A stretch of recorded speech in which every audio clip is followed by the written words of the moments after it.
I have faced so many challenges. I have faced discouragement from the people कि नहीं कर पाओगे, ऐसा नहीं कर पाओगे, हार्ड वर्क जितना करोगे आप उतना ही आगे. It page in the long run. कितने डॉक्टर्स बनेंगे, कितने इंजीनियर्स बनेंगे, वो टाइम चेंज हो गया. अब देखो, अब बच्चे को पहले काउंसल करना है घर से ही, अपने पेरेंट्स को, उनको देखना है कि इंक्लिनेशन कहाँ की ओर है बच्चे को. मेरी लाइफ का एक एम्बिशन था कि मैं टीचर बनूंगा, कॉलेज में पढ़ाऊंगा, स्कूल में नहीं, to be honest frank, college में पढ़ाऊंगा टीचर. तो पूरा मैंने कर दिया. तो आपको बनाना है, पॉइंट बनाना है, आपको पॉइंट ऑफ व्यू जो करना है, जहाँ जाना है, make it a strong point of view कि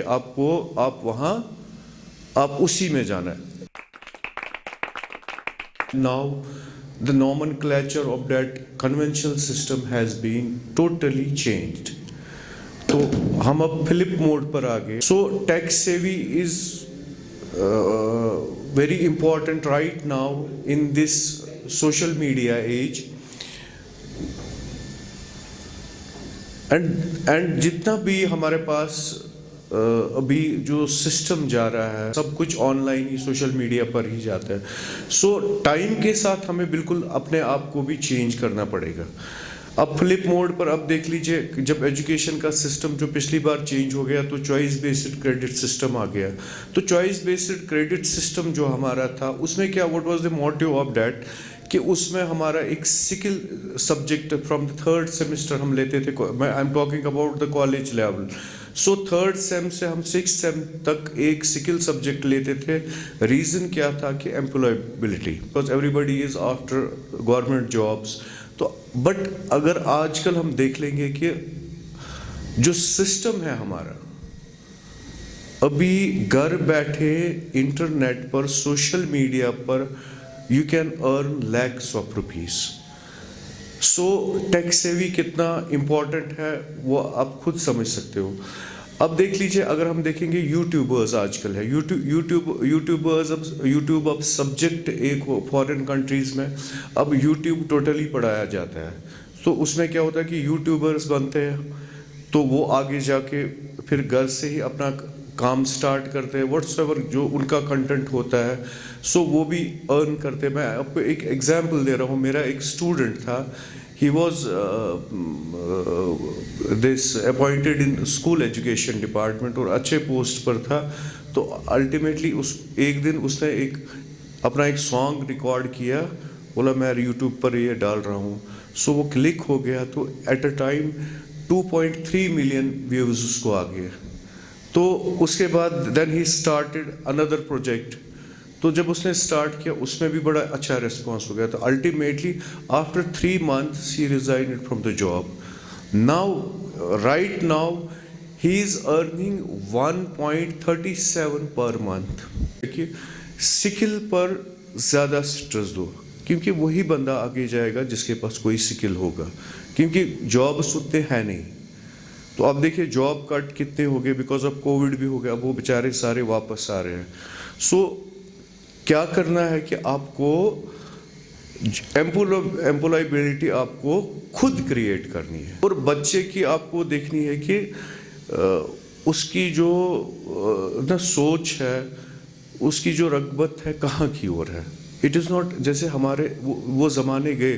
देयर वॉज अ टाइम कि हम बच्चे को बोलते थे नहीं जी आपको मेडिकल पढ़ना है या नॉन मेड पढ़ना है, आपको इंजीनियर बनना है या डॉक्टर बनना है. लेकिन कितने डॉक्टर्स बनेंगे, कितने इंजीनियर्स बनेंगे, वो टाइम चेंज हो गया. अब देखो, अब बच्चे को पहले काउंसल करना है घर से ही, अपने पेरेंट्स को, उनको देखना है कि इंक्लिनेशन कहाँ की ओर है बच्चे को.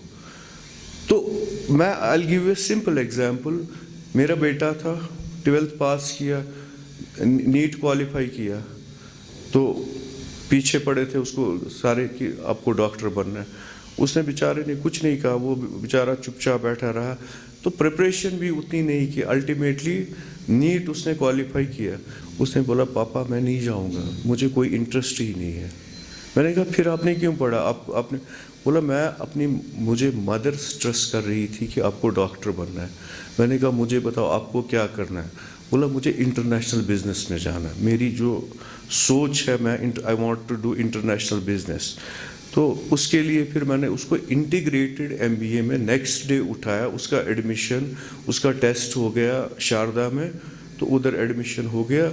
Now about completion is this graduation, तो साथ में ये फिर PG भी हो जाएगा। तो अब क्या करेंगे, हम सोचेंगे, मैं सोचूंगा नहीं इंटरनेशनल बिजनेस का यहाँ स्कोप है ही नहीं कश्मीर में, तो एंड आई नो इट कि वो मेरे पास नहीं रहेगा, लेकिन मैं उसको क्यों उसके साथ जाती, जो उस इंक्लिनेशन है वो उधर ही जाए।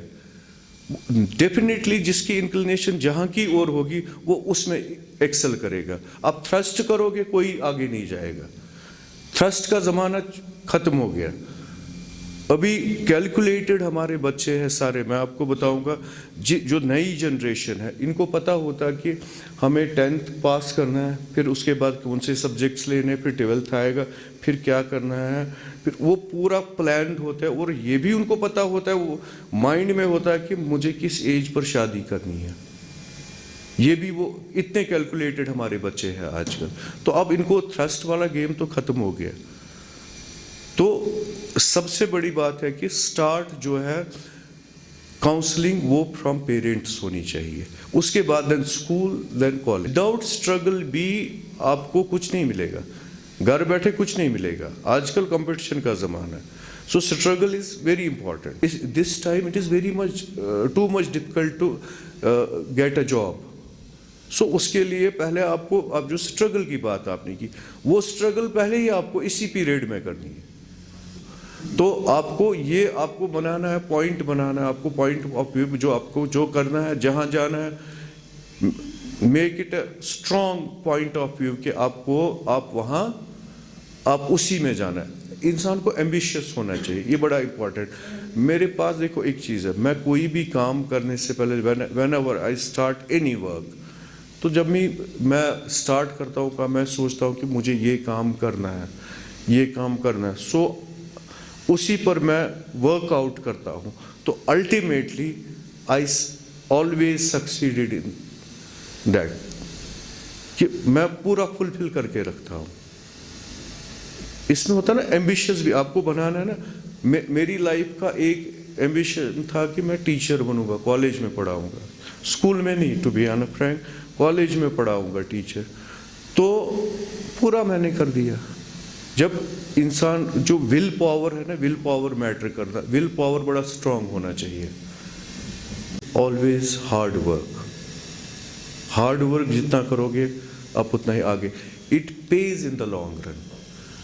लगता है हार्ड वर्क इंसान करता है कुछ नहीं मिल रहा है, लेकिन 2 दिन, 1 महीना, 5 साल, 6 साल आपको it page in the long run. Hard work कभी ज़ाया नहीं होता है, remember this thing. I have faced so many challenges. I have faced discouragement from the people कि नहीं कर पाओगे, ऐसा नहीं कर पाओगे, लेकिन मैंने उसको कभी भी सीरियस नहीं लिया है। एक कान से सुना है, दूसरे कान से छोड़ा। वही बात आ गई ना, मैंने कहा ना, जो मेरा विल पावर था वो बड़ा स्ट्रांग था।